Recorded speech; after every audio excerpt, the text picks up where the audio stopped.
Hello guys, இன்னைக்கு பாக்கியலட்சுமி சீரியல்ல ரொம்பவே சுவாரஸ்யமான விஷயங்கள்லாம் நடக்குது. அது என்னன்னு பார்க்கலாம்.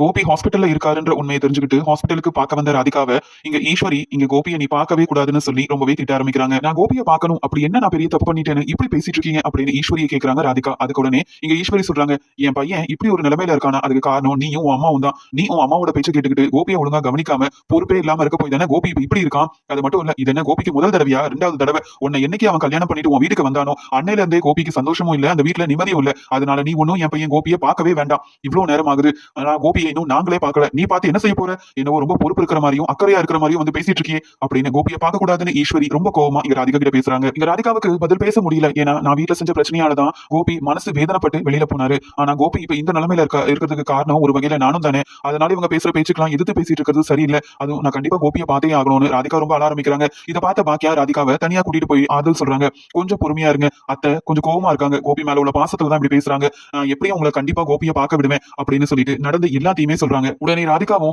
என்னதான் இருந்தாலும் பாக்கியா நீங்களாவது என்கிட்ட உண்மையை சொல்லிருக்கணும். போன் பண்ணி இப்படி கோபிக்கு நடந்திருக்கு அப்படின்னு சொல்லியிருந்தா கண்டிப்பா நான் உங்களுக்கு முன்னாடியே கோபி வந்து பார்த்திருப்பேன். அது மட்டும் இல்லாம நான் கோபி பக்கத்திலே இருக்கணும்னு ஆசைப்படுறேன், ஆனா அத்தை என்ன விட மாட்டேங்கிறாங்க அப்படின்னு சொல்லும்போது, நீங்க கவலைப்படாதீங்க, கோபிக்கு இப்ப எந்த ஒரு பிரச்சனையும் இல்ல. அதனால இன்னும் கொஞ்சம் நேரம் கழிச்சு நீங்க கோபியை பார்க்கலாம், பொறுமையா இருங்க அப்படின்னு ஆறுதல் சொல்லிட்டு இருக்காங்க பாக்கியா. அந்த சமயம் அங்க வந்த நர்ஸும் இங்க கொண்டு வந்த பேப்பர் எல்லாம் இங்க ஈஸ்வரி கிட்ட காமிச்சு, உடனே டாக்டர் சொன்ன மாதிரி இந்த பொருள் எல்லாத்தையுமே வாங்கிட்டு வாங்க. ஆமா, இங்க கோபி சாருடைய ஒய்ஃப் யாரு அப்படின்னு கேட்க இங்க ராதிகா அந்த பேப்பரை வாங்குறதுக்காக கையை நீட்டுறாங்க. ஆனா பக்கத்துல இருந்த நர்ஸ் உடனே, கோபி சாரோட ஒய்ஃப் பாக்கியலட்சுமி தான், அவங்க கிட்ட கொடுங்க, அவங்க போய் இந்த பொருள் எல்லாம் வாங்கிட்டு வரட்டும் அப்படின்னு சொன்னதை கேட்ட உடனே இங்க ராதிகாவுக்கு ஒண்ணுமே புரியல. இங்க பாக்கியாவை பார்த்து முறைக்கிறாங்க. பதில் பேச முடியாம நிக்கிறாங்க ராதிகா. உடனே ஈஸ்வரி சொல்றாங்க, என்ன பாக்கியா பாத்துக்கிட்டே இருக்க? இங்க கோபிக்கு தேவையானதெல்லாம் நீ தானே வாங்கி கொடுக்கணும், கோபியை இனி நாம தான் கவனிக்கணும். பொறுப்பே இல்லாம இருக்கிற இந்த ராதிகா எதுவுமே கோபிக்கு நீ செய்யவே கூடாது அப்படின்ற மாதிரி திட்ட ஆரம்பிக்கிறாங்க. இதை கேட்ட ராதிகாவுக்கு அவ்வளவு கோவம் வருது. கோபி என் வீட்டுக்காரரு, என்னோட புருஷன், அப்படி இருக்கும்போது எல்லா உரிமையும் எனக்கு இருக்கு. ஆனா பாக்கியாவை விட்டு கோபி பிரிஞ்சு என் கூட வாழ ஆரம்பிச்சதுக்கு அப்புறமாவும் இன்னும் பாக்கியா தான் மனைவின்னு இங்க எல்லார்கிட்டயும் சொல்லி வச்சிருக்காங்க போலயே. இதெல்லாம் சரிப்பட்டு வராதுன்னு சொல்லிட்டு, என்ன பாக்கியா இதெல்லாம், எதுக்காக கோபியோட மனைவி நீங்க தான் அப்படின்னு இங்க அவங்க தான் தெரியாம சொல்றாங்கன்னா அத்தையும் மறுபடியும் இப்படி பேசிட்டு இருக்காங்க, நீங்களும் பார்த்துட்டு சும்மாவே இருக்கீங்க. இதெல்லாம் சரியா இல்ல பாக்கியா அப்படின்னு சொல்லும்போது ஈஸ்வரி சொல்றாங்க, ஏன் பாக்கியாவுக்கு என்ன உரிமை இல்லைன்னு நீ பேசிட்டு இருக்க? நீ தான் சந்தோஷமா இருந்த குடும்பத்தை ஒண்ணு இல்லாம செய்யறதுக்காக கோபியை பிரிச்சு என் குடும்பத்துல இருந்து கூட்டிட்டு போய் இப்ப வரைக்கும் நீ செஞ்ச வேலையால நாங்க எல்லாருமே உட்காந்து அழுதுட்டு இருக்கோம் அப்படின்னு கேட்கும்போது அங்க இருந்த நர்ஸும், ஆமா கையெழுத்து போடும்போது பாக்கியலட்சுமி தானே மனைவின்னு சொல்லி கையெழுத்து போட்டாங்க, அதனாலதான் இந்த பேப்பர் அவங்க கிட்ட கொடுக்கறதுக்காக நாங்க வந்தோம். நீங்க என்னடானா இங்க இவ்வளவு பிரச்சனை பண்ணிட்டு இருக்கீங்க, யாராவது போய் முதல்ல இந்த தேவையான பொருள் எல்லாம் சீக்கிரமா வாங்கிட்டு வாங்க அப்படின்னு சொல்லிட்டு கிளம்பிடுறாங்க. உடனே இங்க எழில் அந்த பேப்பரை கையில வாங்கி வச்சு நிக்கிறாரு. இங்க வந்து கேக்குறாங்க ஈஸ்வரி கிட்டையும் பாக்கியா கிட்டையும் ராதிகா கேக்குறாங்க, இங்க என்னதான் நடக்குது? அவருக்கு ஆபரேஷன் செஞ்சிருக்கு, அந்த உண்மையும் என்கிட்ட சொல்லல. என்னதான் இருந்தாலும் நீங்க இப்படி என்கிட்ட இந்த உண்மையெல்லாம் மறைச்சிருக்கவே கூடாது. பாக்கியா தான் இங்க கோபியோட மனைவின்னு இன்னும் நீங்க சொல்லிட்டு இருக்கீங்க. உங்களுக்கே தெரியாதா இவங்க ரெண்டு பேரும் பிரிஞ்சுட்டாங்க, டிவோர்ஸ் வாங்கிட்டாங்க. இப்ப உங்க பையன் கோபி என் கூட தான் வாழ்ந்துட்டு இருக்காரு. மருமகன்னு சொன்னா நான் தான் இப்ப உங்க மருமக. அது எதையுமே நீங்க மனசுல ஏத்துக்காம மறுபடியும் அது எப்படி நீங்க பாக்கியாவை வந்து கையெழுத்து போட விட்டுருக்கலாம்? இந்த நீங்க சொல்லி என்னெல்லாம் வர வச்சிருக்கணும்? கோபி மேல எல்லா உரிமையும் எனக்கு தான் இருக்கு, பாக்கியாவுக்கு எப்படி உரிமை இருக்குன்னு நீங்க மறுபடியும் எப்படி பேசுவீங்க அப்படின்னு ஈஸ்வரி கிட்ட கேள்விக்கு மேல கேள்வி கேட்க ஆரம்பிக்கிறாங்க ராதிகா. உடனே எழிலும், என்ன பேசுறீங்க? உங்களுக்கு எத்தனையோ முறை எங்க அம்மா போன் பண்ணி பார்த்தாங்க, வீட்டுக்கு வந்து நடந்ததெல்லாம் சொல்லி உங்களை கூப்பிட்டு வரணும்னு பார்த்தாங்க. நீங்க எதுக்குமே இடம் கொடுக்காம இருந்தா உண்மையவும் நடந்ததையும் எப்படி உங்ககிட்ட சொல்ல முடியும் நீங்க நினைக்கிறீங்க? ஒரு தேவைன்னு சொல்ல போய் தான் எங்க அம்மா கையெழுத்து போட்டாங்க. அதுவும் எங்க அம்மா ஆசைப்பட்டு கையெழுத்து போடல, நாங்க எல்லாரும் வேற வழியே இல்லாம எங்க அம்மா கிட்ட சொல்லி புரிய வச்சு பிடிக்காம தான் கையெழுத்து போட்டாங்க. அது மட்டும் இல்லாம எங்க அப்பா இப்படி ஒரு நிலைமையில இருக்காங்கன்னு தெரிஞ்சுக்கிட்டு நீங்க வர வரைக்கும் நாங்க காத்துட்டு இருந்தா எங்க அப்பாவுக்கு ஏதாவது ஆயிருச்சுன்னா நீங்க வந்து என்ன பதில் சொல்வீங்க? நீங்க வந்து எந்த பிரயோஜனம் இல்லாம தானே ஆயிருக்கும். உங்க உங்க வீட்டுக்காரர் கோபிக்கு எங்க அம்மா உதவி செஞ்சிருக்காங்களே தவிர்த்து இப்படி நீங்க எங்க அம்மாவையும் பாட்டியும் நிக்க வச்சு கேள்வி கேட்க வேண்டிய அவசியமே கிடையாது அப்படின்னு எழில் இங்க ரொம்ப கோவமா கேள்வி கேட்கிற ராதிகாவுக்கு புரிய வைக்கிறாங்க. ராதிகாவுக்கு என்ன செய்யனே தெரியல. இங்க எல்லாரும் கோபியை அவங்க பக்கமே கூட்டிட்டு போயிடணும்னு நினைச்சு என்ன வந்து கோபியை பார்க்க கூடாதுன்னு சொல்றாங்க. இந்த பாக்கியா என்னடானா மனைவின்னு சொல்லி கையெழுத்தெல்லாம் போட்டிருக்காங்க. இங்க கோபிக்கு ஆபரேஷன் வேற செஞ்சிருக்காங்க. ஆனா எதை பத்தியுமே என்கிட்ட சொல்லாம இருந்திருக்காங்க. இப்ப கோபியை கூட நான் பார்க்க கூடாதுன்னு ஈஸ்வரியத்தை இந்த பேச்சு பேசுறாங்க. சரிப்பட்டு வராது. உடனே எங்க அம்மாவுக்கு போன் பண்ணி வர வைக்கணும் அப்படின்னு நினைச்ச ராதிகா அங்க வெளியில அழுதுகிட்டே போறாங்க. அந்த சமயம் இங்க மயுவை ஸ்கூல்ல இருந்து கூட்டிட்டு வந்த கமலாவும் இங்க என்ன நடக்குதுன்னு தெரியல. ராதிகா கோபி மாப்பிளையை தேடி போனா இப்ப வரைக்கும் ராதிகாவும் வீட்டுக்கு வரல, கோபி மாப்பிளையும் வீட்டுக்கு வரல. ராதிகாவுக்கு போன் பண்ணி தான் கேட்போம்னு சொல்லிட்டு ராதிகாவுக்கு போன் பண்ணும்போது ஏற்கனவே ராதிகா ரொம்ப அழுதுட்டே இருந்ததுனால அவங்க அம்மா போன் பண்ணும்போது எடுத்து பேசி அழுகுறாங்க. இங்க என்ன ராதிகா ஆச்சு? மாப்பிளை எங்க?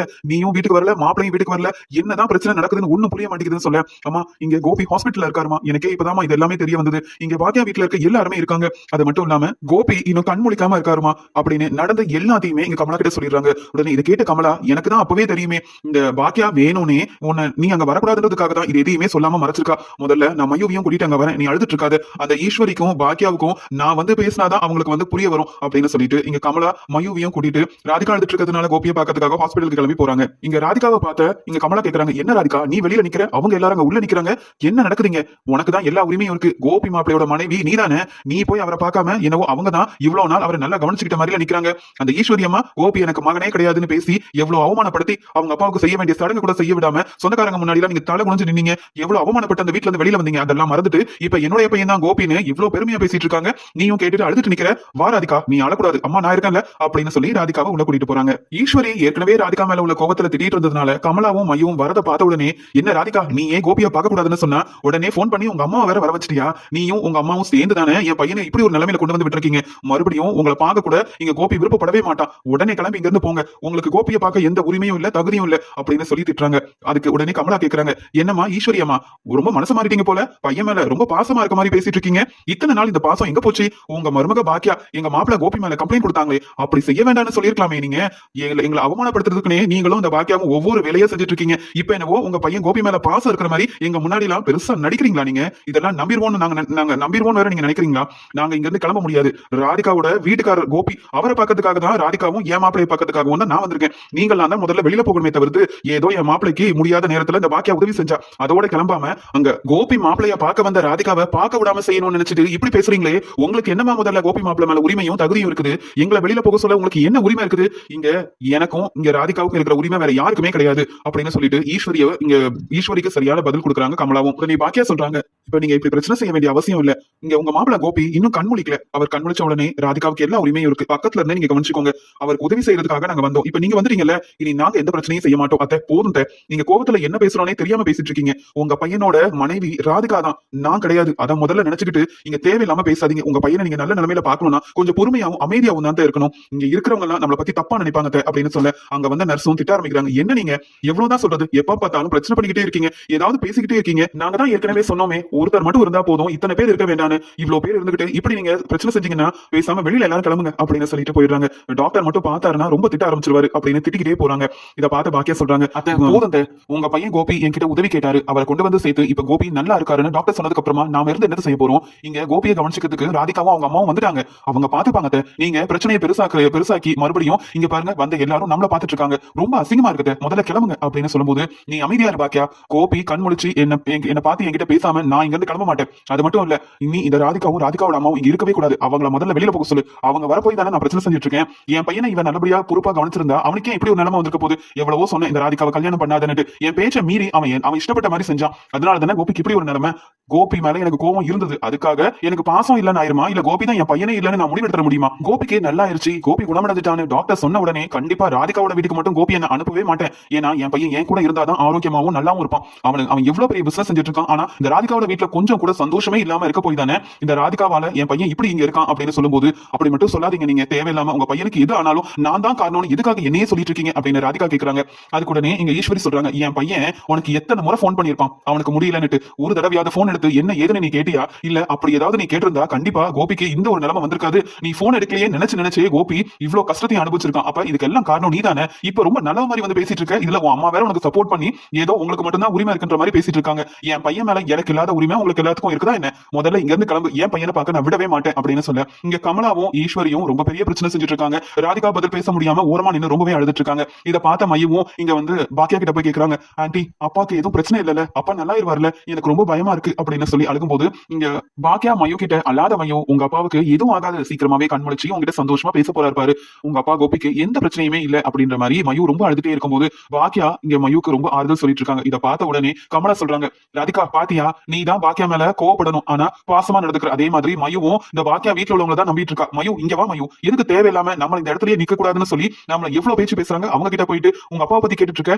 நாம இன்னைக்கு கோபியை பார்க்காம இங்க இருந்து கிளம்ப போறதே கிடையாது அப்படின்னு சொல்லி கமலா ரொம்ப கோவமா நிக்கிறாங்க. கமலா பாக்கியாவை பார்த்து கேக்குறாங்க, என்ன பாக்கியா கோபி மேல கம்ப்ளைண்ட் கொடுத்தேன், என் குடும்பத்தையே அவமானப்படுத்தினேன், உன்னால என் பொண்ணு தினம் அழுதுகிட்டே இருக்கா, அது மட்டும் இல்லாம கோபி மாப்பிள்ள இன்னும் நிறைய பிரச்சனையில இருக்காருன்னா அதுக்கு காரணமே நீதான், அப்படி இருக்கும்போது எதுக்காக கோபி மாப்பிளைக்கு உதவி செய்யறேன்னு சொல்லி இப்படி எங்களை மறுபடியும் அவமானப்படுத்திட்டு இருக்க, நீ உதவி செய்ய போயிட்டு சொல்லிட்டு உங்க ஈஸ்வரி அம்மா என்ன சொல்றாங்க, கோபி மாப்பிளைய உங்க வீட்டுக்கு கூட்டிட்டு வந்துருவாங்களாமே, இப்படியே ராதிகாவையும் கோபி மாப்பிளையும் பிரிச்சு உங்க வீட்டோடய கூட்டிட்டு போயிடலாம் வேற நினைக்கிறீங்களா, இதுக்காக திட்டம் போட்டு இப்படி எல்லாம் நீ செஞ்சியா என்ன அப்படின்னு கேட்கும்போது இங்க எழில் சொல்றாரு, என்ன நீங்க வந்த உடனே எங்க அம்மாவை தான் வந்து தப்பா பேசிட்டு இருக்கீங்க, நானும் பாத்துக்கிட்டே இருக்கேன், பொறுமையா இருக்கணும்னு நினைச்சா நீங்க கொஞ்சம் ஓவராவே பேசிட்டு இருக்கீங்களே, உங்க கோபிக்கு எங்க அம்மா எவ்வளவு பெரிய உதவி செஞ்சிருக்காங்கன்றத கொஞ்சம் கூட புரிஞ்சுக்க மாட்டேங்கிறீங்க, உதவி செஞ்சதெல்லாம் பெருசா எடுத்துக்காம ஏதோ வேணும்னே எங்க அப்பாவை எங்க வீட்டுக்கு கூட்டிட்டு போறதுக்காக நாங்க திட்டம் போட்டு இப்படி செஞ்சோம்னு வேற சொல்றீங்க, எங்க அம்மாவுக்கு அப்படி எந்த அவசியமும் இல்ல, இப்ப வரைக்கும் எங்க அம்மா இருக்கிற வீட்டுக்கு கூட பணத்தை வாங்கிட்டு தானே எங்களை பத்தி கொஞ்சம் கூட நினைக்காம அவர் இன்னொரு வாழ்க்கையை தேர்ந்தெடுத்தாரு, அப்படி இருந்தும் எங்க அம்மா என்னைக்காவது எங்க அப்பா கிட்ட பேசியிருப்பாங்களா, இல்ல ஏதாவது பண உதவின்னு வந்து கேட்டிருப்பாங்களா, எதுவுமே இல்லையே, இப்ப வரைக்கும் எங்க அப்பா வழியில எங்க அம்மா வந்ததே இல்ல,